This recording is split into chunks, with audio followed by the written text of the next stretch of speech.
குரு channel நேயர்களுக்கு கனிவான வணக்கம். நான் நிரஞ்சன் பாரதி, மகாகவி பாரதியாரின் எள்ளுப்பேரன். பாரதி என்னும் பக்தன் இந்த காணொளி தொடரில் இளசை ஒரு பகுதி பாடல்களை தொடர்ந்து நாம் ரசிச்சுக்கிட்டே வரோம். இப்போது இந்த பாடல், இந்த படைப்பினுடைய இறுதி கட்டத்துக்கு வந்துட்டோம். இப்போ பாரதியார் சில பல செய்திகளை சொல்கிறாரு. அதை நம்ம உள்வாங்கி கொண்டு இந்த படைப்பை இன்னும் பாராட்டலாம். இப்போ 8வது பாடலை நம்ம பார்க்கலாம். தாமரையின் முத்தெங்கும் தான் சிதறும் தன் இளசை கோமான் எட்டீசன் மலர் கொள் பதமே நாமவேல் வல்லரக்கன் கைலை வரையெடுத்த கால் அவனை அல்லல் பட அடர்த்ததால். எங்கெங்கெல்லாம் முத்து பிறக்கும் அப்படின்னு நம்ம பழந்தமிழ் இலக்கியங்களில் குறிப்பு வருது. கடலுக்குள்ள சிப்பியில் மட்டும் முத்து பிறக்காது, யானையோடைய தந்தத்திலும் பிறக்கும், மூங்கிலிலும் அது பிறக்கும், தாமரை மலரிலும் பிறக்கும். அதைத்தான் இங்கே பாரதி சொல்கிறார். தாமரையின் முத்தெங்கும் தான் சிதறும். அந்த அளவுக்கு நிறைய தடாகங்கள் அந்த ஊரில் இருக்கு. அந்த அளவுக்கு செழிப்பான வளமான ஒரு பசுமையான பூமியாக எட்டயபுரம் இருந்திருக்கு.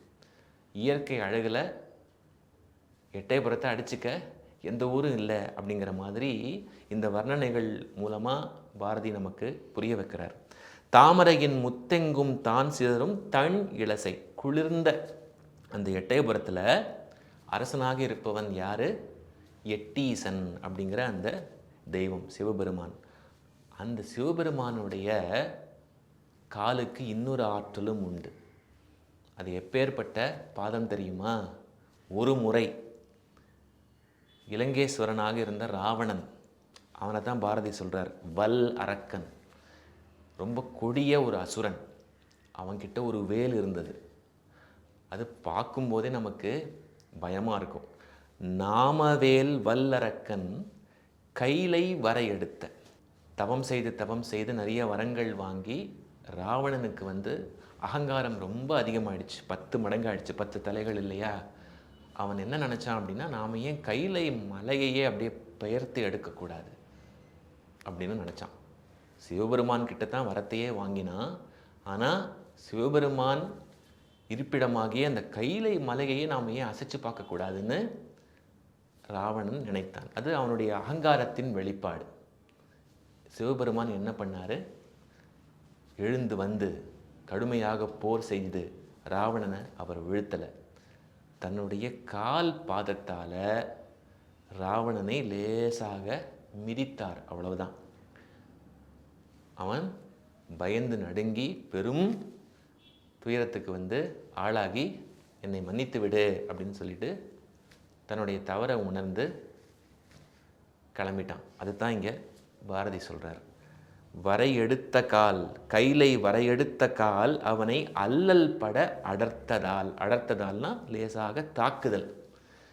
இந்த இடத்துல நாம் என்ன புரிஞ்சுக்கணும் அப்படின்னா, இறைவனுடைய அந்த கருணை இருக்கு இல்லையா, அவனுடைய அந்த மன்னிக்கின்ற குணம், அதை நாம் சாதகமாக பயன்படுத்தி கொள்ளக்கூடாது. அவன் எப்போ பார்த்தாலும் மன்னிச்சிருவான் அப்படின்னு நாம் திரும்ப திரும்ப தவறு செய்யக்கூடாது. நம்முடைய ஆணவம் எல்லை மீறி போகும்போது இறைவன் நம்மளை தண்டிக்க தவற மாட்டான். அதுவும் ஒரு விதத்தில் கருணை தான். அதற்கு மரக்கருணை அப்படின்னு பேர். இப்போ அம்மா அன்பாக பொறுமையாக இதமாக நமக்கு சொல்லி நம்மளை திருத்துவாங்க.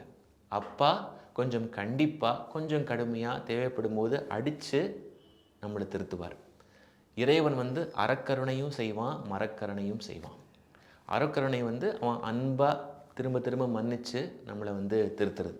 மரக்கருணை என்பது நம்மளை அடித்து திருத்துவது. அதைத்தான் இங்கே சிவபெருமான் ராவணனுக்கு செஞ்சிருக்கார். அடுத்த பாடல். ஆல விழியார் அவர் முலை நேர் தன் வரை சூழ் கோல மணி இளசை கோன் பதமே சீல முனிவர் விடுத்த முயலகன் மீது ஏறி தனி நடனம் செய்ததுவே தான். இங்கே மறுபடியும் ஒரு புராண கதை வருது. ஆல விழியார் அவர் முலை நேர் தன் வரை சூழ் கோல மணி இளசை கோன் பதமே. எட்டயபுரத்தை சுற்றி நிறைய பெரிய மலைகள் இருக்கான். அதை பார்க்கும்போது பாரதியாருக்கு பார்வதி தேவி ஞாபகத்துக்கு வராங்க. அந்த பார்வதி தேவியினுடைய கண்கள் கரிய நிற கண்கள், நஞ்சு போல இருக்கக்கூடிய கண்கள். அந்த பார்வதி தேவியின் ஒரு பாதியாக இருப்பவர் சிவபெருமான். அவருடைய திருப்பாதம் ஒரு வாட்டி என்ன செஞ்சது அப்படின்னா, முயலகன் அப்படிங்கிற அந்த அசுரன் மேலே ஏறி நடனம் ஆடியது. நடராஜர் என்று தானே சிவபெருமானை சொல்கிறோம். இன்றைக்கும் கூட பரதநாட்டிய இசை கச்சேரிகளில் நடன கலைஞர்கள் முதல்ல அந்த நடராஜர் சிலைக்கு தான் பூஜை செய்து தங்களுடைய நிகழ்ச்சியை தொடங்குவாங்க. ஆடல் வல்லான் என்று சிவபெருமானை நம்ம சொல்கிறோம். சீல முனிவர் விடுத்த முயலகன் மீது ஏறி, தாருகா வனத்தில் ரிஷிகள் முயலகன் அப்படிங்கிற அசுரனை சிவபெருமான் மேலே ஏவினாங்க தங்களுடைய ஆணவத்தின் காரணமாக. ஆனால் அதையும் சிவபெருமான் நடக்கிறான். எப்படி அப்படின்னா, முயலகன் அப்படிங்கிற அந்த அசுரன் மேலே ஏறி நடனமாடி அதை அடக்குகிறான். நடனமாடி அதை அடக்குகிறான். அதை இந்த பாடலில் பாரதி பதிவு செய்கிறார். இறுதியாக 10வது பாடலில் என்ன சொல்கிறாரு? தானே பரம்பொருளாம் தன் இளசை எட்டீசன் தேனே கமலமலர் சீரடியே யானே முன் செய்த வினை தீர்த்து சிவானந்தம் பொங்கி அருள் எய்திடவும் செய்யும் என்னை. தானே பரம்பொருளாம், சிவபெருமான் தான் முடிந்த முடிவாகிய அந்த பரம்பொருள். ஆல்மைட்டின்னு சொல்லுவோம் இல்லையா ஆங்கிலத்தில், அது சிவபெருமான் தான், எட்டீசன் தான்.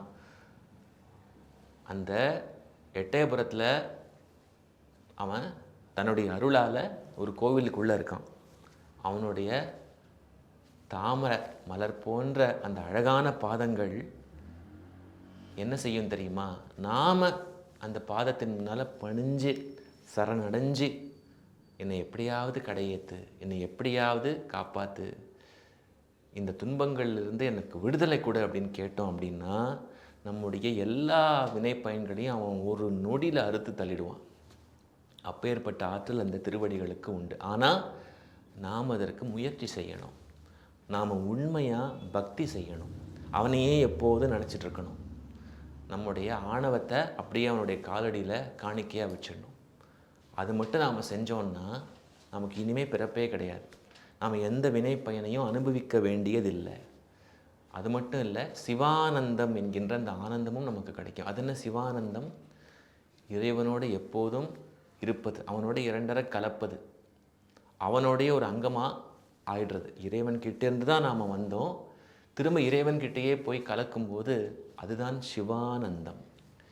இந்த பூமியில் நாம் அனுபவிக்கின்ற ஆனந்தம் எல்லாம் தற்காலிகமானது தான். ஆனால் அந்த சிவபெருமான் நமக்கு தரக்கூடிய அந்த ஆனந்தம் இருக்கே, சிவானந்தம், அது நிரந்தரமான இன்பம். நீங்கள் திரும்ப திரும்ப திரும்ப திரும்ப அதை அனுபவிச்சுக்கிட்டே இருக்கலாம். உங்களுக்கு திகட்டாது. அதுதான் உண்மையிலேயே உண்மையான இன்பம். சிவானந்தம் பொங்கி அருள் எய்திடவும் செய்யும் என்னை. இந்த சின்ன பையனுக்கு கூட அவன் சிவானந்தத்தை கொடுப்பான். அவனுக்கு பேதமே கிடையாது. உண்மையான பக்தியோட ஜாதி மதம் இனம் எந்த பாகுபாடும் இல்லாமல் உண்மையான பக்தியோட யார் வழிபடுறாங்களோ எந்த பேதமும் பார்க்காம சிவபெருமான் தன்னை வழிபடுறவங்களுக்கு முக்தியையே கொடுப்பான். எல்லா வினை பயன்களையும் தீர்த்து அவங்கள வாழ வைப்பான். தன்னுடைய பக்கத்திலேயே கைலாயத்தில் ஒரு இடம் கொடுப்பான் அப்படின்னு பாரதியார் இந்த படைப்பை முடிக்கிறாரு. முடித்த பிறகு ஒரு தனிப்பாடல் ஒன்று வருது. கண்ணன் எனும் எங்கள் கருணை வெங்கடேசுரட்ட மன்னனவன் போற்று சிவன் மானடியே அன்னவனும் இந்நூலும் தென்னார் இளசையனும் நன்னகரும் எந்நாளும் வாழ வைக்குமே. இந்த தனி பாடலில் எட்டயபுரம் ஜமீன்தாரை பற்றி பாரதியார் எழுதுகிறார். அவர் எப்பேற்பட்டவரா? கர்ணன் மாதிரி. கர்ணன் ஆகச்சிறந்த ஒரு வள்ளல். இந்த மன்னனும் அப்படித்தான், வாரி வாரி வழங்கக்கூடிய ஒரு மன்னன். குறிப்பாக கலைஞர்களுக்கு, கவிஞர்களுக்கு. கண்ணன் இரண்டு சுழியன் அப்படின்னா கர்ணன். கண்ணன் எனும் எங்கள் கருணை வெங்கடேசுரட்ட, இதுதான் அந்த ஜமீன்தாரோடைய பேர். வெங்கடேசுரட்ட மன்னவன் போற்று சிவன் மானடியே, எங்களுடைய அரசனே வழிபடக்கூடிய தெய்வம் எது? இந்த எட்டீசன். இப்போ இன்னொரு மரபு நம்ம மண்ணில் இருந்தது. அரசனையே தெய்வமாக பார்ப்பது. இறைவன் அப்படிங்கிற சொல்லுக்கு அரசன், நாட்டை ஆளக்கூடிய அரசன், கிங் அப்படிங்கிற பொருளும் உண்டு. அந்த மரபு தான் பாரதியார் இங்கே பின்பற்றார். ஏன்னா வெங்கடேச அந்த எட்டப்பர் இருக்கார் இல்லையா, வெங்கடேஸ்வர எட்டப்ப அந்த ஜமீன்தார், அவருடைய ஆதரவு பாரதியாருக்கு ரொம்பவே தேவைப்பட்டது. அவர்கிட்ட நிறைய பொருள் இருந்தது. பாரதியாருடைய தந்தை சின்னசாமி ஐயர் எட்டயபுரம் ஜமீன் அந்த சமஸ்தானத்தில் தான் பணிபுரிஞ்சார். அதனால் அந்த அரசனை போற்ற வேண்டும் அப்படிங்கிறது ஒரு மரபு. இது நிறைய கவிஞர்கள் செஞ்சுருக்காங்க. பாரதியாரும் அந்த சின்ன வயசில் அந்த மரபை தவறாமல் பின்பற்றி இதை எழுதுகிறார். அந்த மன்னனே போற்றக்கூடிய ஒரு மன்னவன் யார்? சிவபெருமான். மானடி, அதாவது உயர்ந்த சிறப்பான அந்த திருவடி என்ன பண்ணும்? அன்னவனும், அன்னவன்னா அந்த மன்னன். இறைவன் நினச்சாதான் இந்த இறைவன், அதாவது இந்த மன்னன் அவனே வாழ முடியும். அந்த மன்னன் நல்லா இருந்தால் தான் மக்களாகிய நாங்களும் நல்லா இருப்போம், நானும் நல்லா இருப்பேன். அன்னவனும் இந்நூலும், அவன் ஆதரவு அளித்தாதான் இந்த நூலும் நல்லா வெளிவரும். அவருடைய ஆதரவு இல்லாமல் இது நடக்காது. 2 மன்னன்களும் எனக்கு ஆதரவு தந்தாக வேண்டும், அவங்க இல்லாமல் நான் கிடையாது. இது அந்த காலத்து தமிழின் நிலை என்று கூட சொல்லலாம். பெரிய பெரிய மன்னர்களை நம்பித்தான் அவங்க இருந்தாங்க, புலவர்கள். அன்னவனும் இந்நூலும் தென்னார் இளசை என்னும் நன்னகரும். சிவபெருமான் அருளால் இந்த ஊர், இந்த மன்னன், மக்கள், நான், இந்த நூல் எல்லாமே சிறப்பாக இருக்கும். எப்படி? எந்நாளும் இது நிலைத்து நிற்கும், எந்நாளும் வாழ வைக்குமே அப்படின்னு இந்த படைப்பை பாரதி முடிச்சிடுறாரு. நாமளும் ஒரு பகுதி பார்த்து முடிச்சிட்டோம். கண்டிப்பாக இது ஒரு வித்தியாசமான அனுபவத்தை உங்களுக்கு கொடுத்துருக்கோம் அப்படின்னு நான் நம்புகிறேன். அடுத்தடுத்த தொடர்களில் இதுவரைக்கும் அறியப்படாத பாரதியாருடைய பக்தி கவிதைகளையும் பாடல்களையும் நாம் ஒவ்வொன்றாக பார்த்து சுவைச்சு மகிழலாம். நன்றி.